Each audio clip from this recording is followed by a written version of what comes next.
네, 안녕하세요. 성원학교 교사 김원영이라고 합니다. 반갑습니다. 오늘 저희 이 강의가 강사가 총 4분이시고요. 그리고 한 분당 15분씩 강의를 하는 걸로 알고 있었어요. 그래서 교수님께서 짧게 하신다고 하셨는데 물론 교수님 좋은 말씀 듣고 나니까 시간이 그렇게 많지는 않은 것 같아요. 그래서 선생님들이 궁금하신 게 사례 위주일 것 같고, 저는 실은 그 송승민 교수님 말씀하신 부분이랑 이론 쪽 파트를 제가 같이 했기 때문에 좀 겹치는 부분들이 많아요. 그래서 저는 좀 전체적으로 개괄하는 내용만 하고, 그래서 현장의 사례들, 그리고 뒤에 부분 과목별로 나와 있는 사례들을 이어서 좀 들어주시면 좋을 것 같습니다. 우선 여러분들께 좀 그런 말씀을 드리고 싶어요. 특수교육 현장에서 에듀테크, 특히 에듀테크 중에서도 인공지능, 이게 과연 가능할까? 그리고 이게 또 잠깐 반짝이다가 끝나는 거 아닐까라고 들 많이 생각을 하시더라고요. 그런 우려와 걱정들도 뭐 충분히 있을 것 같아요. 왜냐하면 그동안 그랬었거든요. 그동안 우리를 잠깐 우리 특수교육 현장에 잠깐 왔다 갔던 에듀테크들을 떠올려 보면 뭐 메타버스도 있을 것이고, 또 뭐 증강현실, 가상현실, 뭐 그런 에듀테크 플랫폼 이런 것들이 현장에 왔어요. 그리고 와서 선생님들이 야, 이거 정말 대단하다, 아이들에게 이걸로 수업을 해야 되겠다라고 했는데, 뭐 AIDT도 그 중에 하나지만 그렇게 정책이 정해지고 플랫폼이 보급되고 하는 과정에서 비용은 비용, 예산은 예산대로, 시간은 시간대로, 선생님들이 또 그 새로운 기술에 대한 피로감은 또 피로감대로 엄청나게 많은 그런 노력을 들였음에도 반짝하고 지나갔거든요. 최근에 메타버스가 이름이 또 바뀌었더라고요. 웨타버스라고 하더라고요. 그거 왜 타냐고. 근데 저도 그런 게, 실은 그때가 2022년도였을 거예요. 그 당시에 뭐 여러분들 잘 아시는 페이스북이나 이런 데는 사명도 메타로 바꾸고 메타버스에 거의 막 환장을 했었어요. 그래서 저도 메타버스 플랫폼 만들고 아바타 꾸민다고 막 하기도 하고, 뭐 아바타에서 서로 만나서 회의도 하고 뭐 논의도 하고 전문적 학습 공동체도 거기서 했었거든요, 저희는. 그래서 그때 이런 에듀테크 페스티벌 같은 데 가면 학교 모양과 비슷하게 메타버스 공간 만들어서 누가 더 비슷하게 만들었느냐, 누가 더 아바타를 예쁘게 꾸몄느냐, 막 그렇게 하면서 선생님들이 또 학생들이 또 학부모들까지 되게 열광했던 게 불과 얼마 전이에요. 그런데 지금 최근에 메타버스 접속해 보신 분 계세요? 한 명도 없잖아요, 그죠? 저도 최근에 그 게더타운이라는 데서 메일이 왔더라고요. 장기 휴먼 계정이라서 없어질 수도 있다, 뭐 이런 이야기를 하던데, 그런데 이 인공지능은 좀 다른 것 같아요. 메타버스도 그랬고 증강현실, 가상현실은 뭔가 되게 뜨거웠는데 다 지나갔지만, 인공지능은 점점 이 사람들의 관심도 많아지고 있는 것 같고, 그런데 더 놀라운 사실은 지금 인공지능이 아직 시작도 안 했다라고 하거든요. 얼마 전에 우리 인지적인 인공지능에, 이게 거의 챗봇 수준이죠. 인지적인 인공지능에 사람들이 관심을 가지다가 생성형 인공지능, 이야, 프롬프트를 넣으면 음악을 만들어준대, 프롬프트 넣으면 이미지 만들어준대 해서 또 열광을 했거든요. 그런데 아직 시작도 안 했다고 하더라고요. 이제는 에이전틱 AI라고 해서 다 아시겠지만, 뭐 기존의 생성형 인공지능에서는 그냥 이미지 만들어주고 음악 만들어주고 시 만들어주고 노래 만들어주고 뭐 그러는 정도였는데, 이제는 내가 좀 배가 고파 라고 하면 AI가 주변의 맛집들을, 그죠? 내가 좀 피곤해 하면 주변에 맛있는 커피숍들을, 커피 가게들을 알려주는 시대까지 됐고요.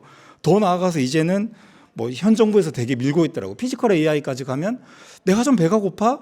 내가 조금 졸린 것 같아? 라고 하면 음식을 로봇이 만들어주고 커피를 로봇이 만들어주는 그런 인공지능까지 우리가 앞으로 만나게 될 그런 인공지능 시대가 오고 있는 것 같아요.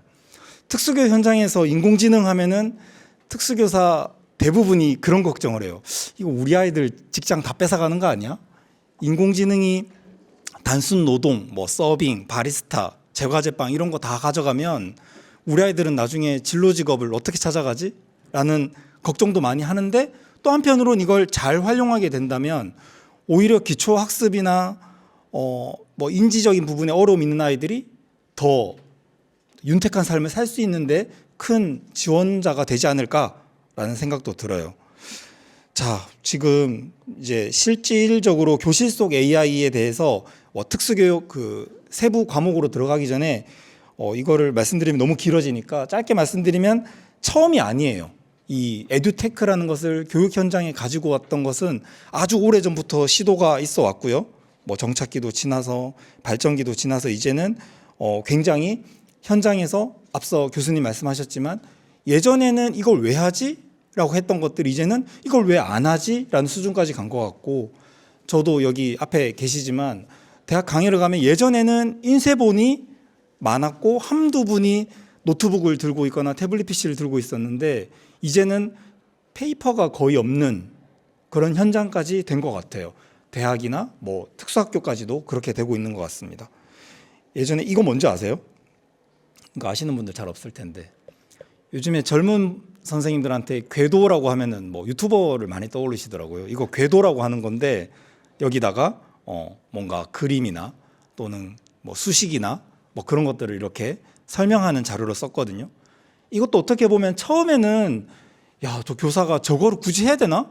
그냥 가져가면 되지 않나? 아이한테 가까이 가져가면 되고 아이들이랑 저기서 소통하면 되지 않는가? 라고 했는데 이걸 하면서 아이들의 수업의 참여도도 높여가고 이해도도 높여가고 교사는 거기서 또 보람을 가지고 뭐 그렇게 했던 것 같아요.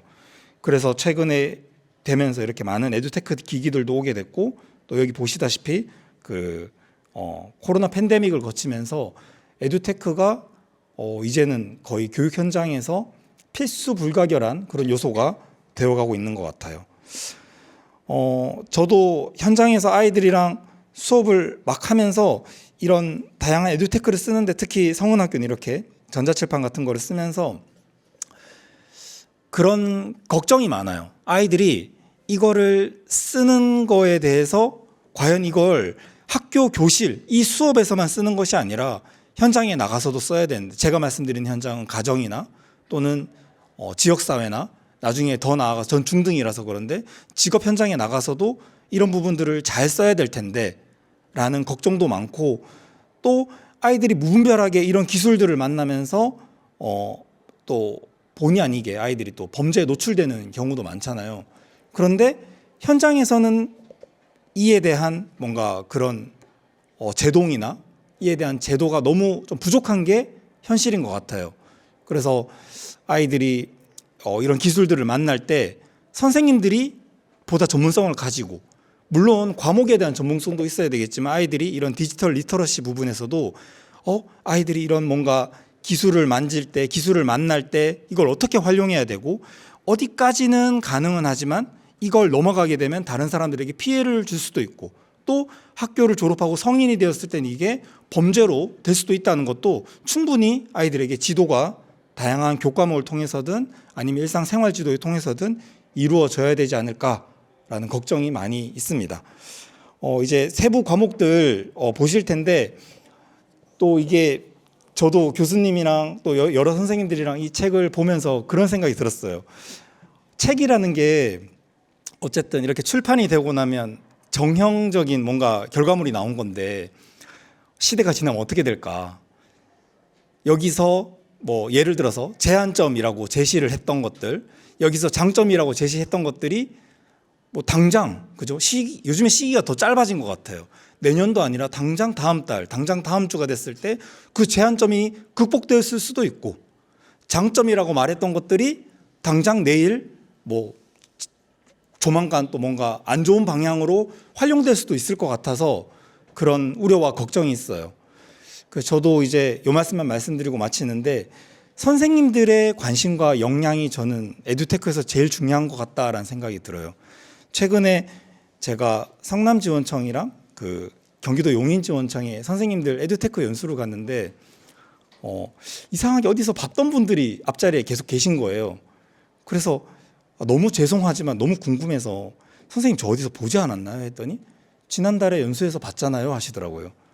이게 무슨 말이냐면 연수를 들으러 오신 분이 다른 지원청의 연수까지 신청하셔서 또 오시더라고요.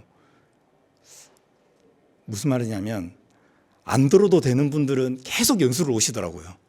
또 오고 또 오고. 근데 지난주에 들은 거랑 PPT도 똑같고 내용이 똑같은데 했더니 그때 들은 거랑 또 들으니까 또 달라요. 뭐 이런 말씀도 하시고, 뒤에 앉아 계시지만 엄정희 선생님 연수도 들을 때 누구라고 말씀은 안 드리겠지만 이 선생님은 꼭 들으셨으면 좋겠다 하시는 분들이 실은 몇 분 계셨는데 뭐 이런저런 일로 안 오시더라고요. 그런데 어떤 분들은 정말 안 들으셔도 되는데, 저분들은 앞에 나와서 거의 강의를 하셔야 되는데 하시는 분들은 또 연수를 열심히 듣고 계시더라고요. 선생님들이, 모든 선생님들이 그러시긴 힘드시겠지만 많은 선생님들이 이 급변하는 시대에 발전하는 기술들, 또 이걸 아이들에게 교과나 생활지도에 어떻게 접목할 수 있을까 고민 많이 하시고, 적용 어떻게 하면 더 좋을까 이런 연구하고 고민하고 서로 토론해서 전문성을 향상할 수 있는 그런 교육 현장이 되면 너무 좋겠다라는 말씀 드리면서 우리 세부 과목 운영 사례들을 한번 만나보도록 하겠습니다. 이상 마치겠습니다.